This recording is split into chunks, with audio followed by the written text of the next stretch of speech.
Mom, Dad, I humbly suggest you save some money and shop Amazon for back to school. It's for my growth, meaning my body's growing at an alarming rate. And clothes you buy me this year will be very small very soon. Plus, the clothes I love today will be out of style tomorrow. But at least your wallet doesn't have to be my fashion victim if you shop low prices for school at Amazon. Hopefully this is helpful. Amazon. Spend less, smile more.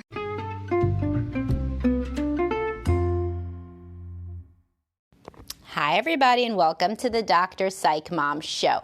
Today, we're going to be talking about a situation that many people post-divorce find themselves in when they start dating somebody with children. They have children themselves. They try to blend the family, and their partner continually prioritizes their own biological children, both prior to and after actual marriage. So it doesn't kind of matter if these are the legal stepkids or what, but sometimes people find themselves in this situation. I've been asked to write about it. No, I've been asked to talk about it. Anyhow, before we dive into that, please do subscribe. My most recent subscription-only episode was about what types of interactions predict sexless marriages outside the bedroom. There's personality variables at play that also go along with people who find themselves in sexless marriages, so you don't want to miss that. So what sort of... So what sort of couples are we talking about here? Like, what is the usual dynamic that people find themselves in when it's a situation where their partner prefers their biological kids? So, I could flesh out what does it mean when your partner picks their kids? We all know what it means, everybody knows what that means. The person prioritizes their own kids, it's not too hard. So we're if there is a fun thing to do, they ask their kids first. They're always thinking about their kids' extracurriculars. They're thinking about their kids' development. They're thinking about their kids' little burgeoning personality. They'll talk about that for hours and hours, and if you bring up something about your kid, they're like, oh, yeah, well, and they don't really even engage. They don't take your kid for special time. They don't have special activities with your kid. They're not thinking about the grades or the teachers or anything of your kid, really. They're nice to your kid. They're not even nice to your kid. You got a bigger problem, which we could circle back to. But most people are still nice to the other kid.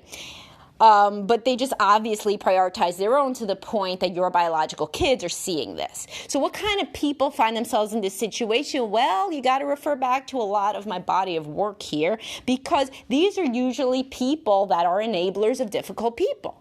These are people who grew up having their own needs never acknowledged. And so then what do? They put their kids unintentionally in the same kind of situation because it's familiar. Because a person who does not prioritize your children is not prioritizing you. It's very, very simple. This is a one-to-one correspondence. There's no such thing as oh, my husband really loves me, but he really hates my kids. And how difficult does that make it for you? So how much does he really love you? Or even, my husband really loves me, but he really, he has no feelings about my kids. How? How could he have no feelings? If he loves you, he's got to love your kids. That's kind of just how it is. If your kids are being total assholes and they're making themselves completely unlovable, this is also a thing. Then maybe we got something to talk about, because then you got many people in your life that are treating you badly. Not only is it now your partner because he's picking his own kids, but your own kids are treating you bad by not trying to help out and be nice and normal and team members within your family that do not run off your partner, So, if your kids don't want you to be happy, this is because of the same exact variable we're talking about. You put your needs somewhere down in the basement. You're taking care of everybody else's needs all the time. So then your kids don't think much about, man, if we're really an asshole to Bob, Bob might leave Mom. Then Mom would be upset. Mom deserves to be happy. Let's not tell Bob, fuck you, et cetera, et cetera. So, but let's talk about first the situation where your kids are relatively nice, and they're just kind of normal kids, and your partner, he's nice to them or she's nice to them, but their own kids constantly get psychological, financial, emotional, and physical help a lot and attention a lot more than yours. This is a situation that you got to nip in the bud. You have to understand that you have not advocated successfully for your children because you don't know how to advocate for yourself. So in this sort of situation, you got to call it out. Never in front of the children, not ever. You got to say something like, Bob, I've noticed that you put your kids first. Bob's going to be like, what are you talking about? Don't you see? Like, we just spent money for your kids to go to camp too. What do you mean? Blah, blah. You say, Bob, like, I am really noticing that when you say, like, oh, there's a movie on TV, you say, Johnny and Janie, why don't you come here before you talk about, Susie and Timmy. So you got to have, like, a couple examples. And then if Bob's, like, a real dick, you got to say, listen, you're not being nice. I don't need the cross-examination. I don't need to present a PowerPoint on how you're picking your own kids. I just want you to watch it and try to behave differently in future. And if you got any problems with how I treat your kids, let's talk about it now. Because I think we should be treating all the kids the same. We should be saying I love you to the kids the same, giving the same resources to the same kids. And that's how it's going to be in our family. Otherwise, we're not ever going to be a united family. And if your partner has problems with that, then couples counseling is in order. But the majority of people in this situation have never advocated so directly for their own needs or for those of their kids. Kids are an extension of you. Kind of how you treat yourself frequently is how you would stand up for your kids. And in this situation, it's kind of not at all. Then there are some people who are in the situation, which we should get to, because as I'm speaking, I'm realizing it really is kind of common, where your kids are active assholes to Bob.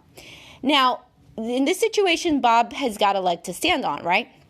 Because your kids are being assholes. I mean, it's not too hard to explain. So, of course, Bob's going to pick his own kids. He would probably pick anybody over your kids because your kids actively hate him. So, in this case, the sit down is going to be with your kids where you advocate for yourself. And you say, listen, and this goes either gender. I'm just using a mom with Bob because, I got to pick an example. So you would say to your kids, listen, I noticed that you are acting terrible to Bob. This is really hurting my relationship. It's making it super stressful. I love you, but y'all are going to leave the house one day. And while you're always my number one priority, you want me to have a life, right? You don't want me to follow you to college. You want to hang out when you're like at the dining hall, right? Because I can never have a relationship because you run everybody off. Do you? No. And so you want for mommy to be happy. So, different levels of this conversation is appropriate for different ages. The age where they're teenagers is the age where they are really assholes to Bob, usually. And so then you could really say, you are being selfish. I am a person too. I am trying very hard to have a loving relationship with another adult, which you should want for me because I always want the best for you. And you don't want me, hanging around you because you're my only person in the world. You want me to be my own person, just as I want you to spread your wings and fly. I also have to be my own person too. So that is a very point-blank discussion that you can have with teenagers. And if they have real bones to pick about Bob, then they could bring it up to you, and then you can figure out if there's really something going on where Bob's a secret asshole to your kids, and that's why they're assholes. But usually you have kind of an idea of what's been going on since the inception. If your kids have been giving Bob the cold shoulder, despite him trying to play catch and whatever the hell, then you're going to really know what's going on. But in the situation where, which I do see, the kids are great, they're fine, and Bob just picks his own kids every day of the week, then it is because you have not laid down a strong enough boundary. And you may have to refer back to the When Men Don't Ever Take Care of You podcast, or if you're the man, to the Workhorse podcast. And this is people that grew up with a narcissistic parent. Their needs were always given short shrift, and they never learned to advocate for themselves. And so they are terrified of confrontation. They're terrified of running off the person that finally is into them, and because they have low self-esteem, not because there's anything wrong with them. And they would be able to find other partners, which brings me to a point later. I mean, it's an easily predictable point, which is if Bob's really a dick to your kids, guess what? There's like 20 zillion Bobs on Tinder. But you're not used to advocating for yourself. You're not used to confronting anybody about anything, certainly not about your needs. So therefore, you are not setting strong and hard boundaries, and you're not even teaching Bob. You're not saying, oh, you know what? Timmy would really love to go to the game with you. Why don't you just take the boys? That would be fun, and I'll be with the girls. Or why don't you, you don't have your kids one day because they're with your ex. Why don't you take my kids while I get a manicure? That would be fun. They really like to hang out with you, and then they could bond with you. No, you're not going to go, play tennis by yourself because we're in a family. My kids are still our kids, right?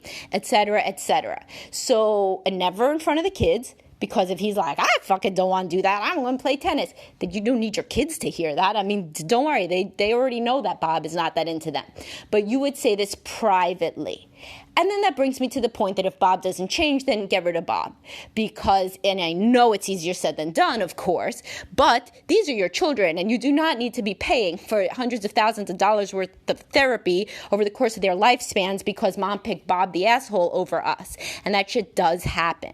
So a necessary but not sufficient criterion for a partner post-divorce is that they treat your children with love and respect, and furthermore, that they treat them equivalently over time to their own children, particularly if you're all living in the same home. Because at that point, it becomes extremely dramatic when there's a big difference. If one child is always getting all of the opportunities and the other child is not. So think about this, and if this really impacts you, if this speaks to you, then there are very obvious ways that you could change it, but they are going to involve having higher self-esteem and the ability to advocate for yourself, which you did not learn growing up. So this is where therapy can come in and really help you be your best self, because if it is so hard for you to advocate for your kids, then you are also not teaching them how to self-advocate. So they will grow up thinking, man, I guess I do deserve the smaller piece of pizza. Or, man, I guess I don't deserve to go to dance camp because I never got to go to dance camp. Only those other kids got to go to dance camp. And also the conflict between the kids, the blended family kids, is going to be tremendous because kids are not stupid and they understand when they are not treated the same. And this isn't like normal variation. I'm talking about like when it's very obvious.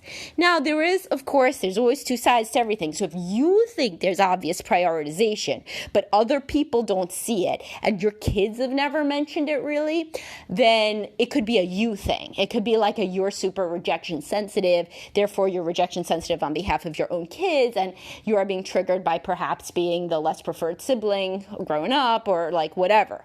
So that, again, would also be useful to address in therapy, because it's, you don't want to make a problem when there's not actually a problem.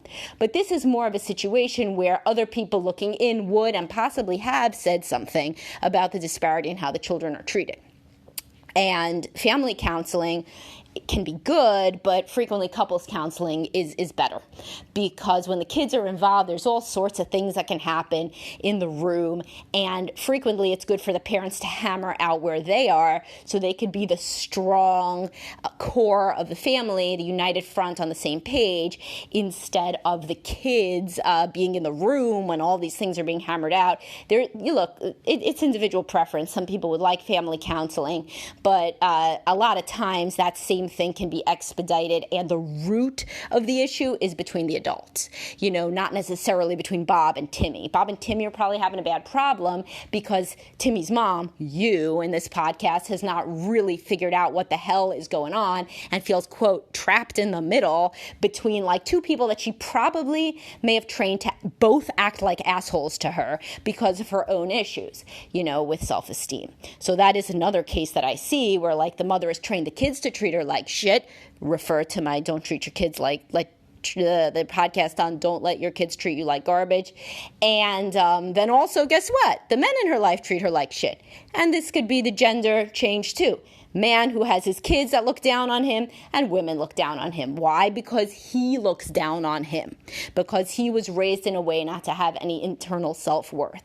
And so then these two sets of assholes, one that you're dating / married to, one that's your children, these two warring sets of assholes really make some problems, They really make some chaos because you have basically abdicated your role as somebody who should set down some boundaries because you don't know how to do it. So in this case, nothing to be ashamed of. If you notice as I'm talking, boy, that's me. I always feel like I'm caught in the middle in every situation. Then that is stuff that internal self-work and self-reflection, particularly targeted toward your family of origin issues, that could really be directed toward kind of building up a core of self-esteem where you really don't anymore believe that you're somebody who should get shit on, as you currently kind of do, probably, because you expect it because it's happened for your whole life.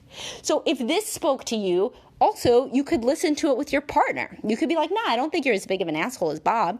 But, why don't we think about ways in which this actually happens? Because it's something that I think about myself.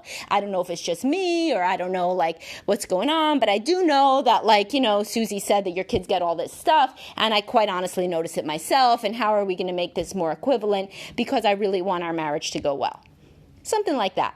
Even something like that feels to many like an insurmountable. I'm telling them to go find Moby Dick and some task like Odysseus, has his journey. No, you want to get to a place where you could say stuff like that. And if that seems to you oh my God, who could possibly bring something up like that, then you need your internal self-work to start happening immediately, because that is the sort of sentence that you want to be able to say. Boy, I notice that our kids kind of get treated different here. I don't know if it's me that's getting sensitive to it or if it's a real thing that's happening. Either way, I want to address it.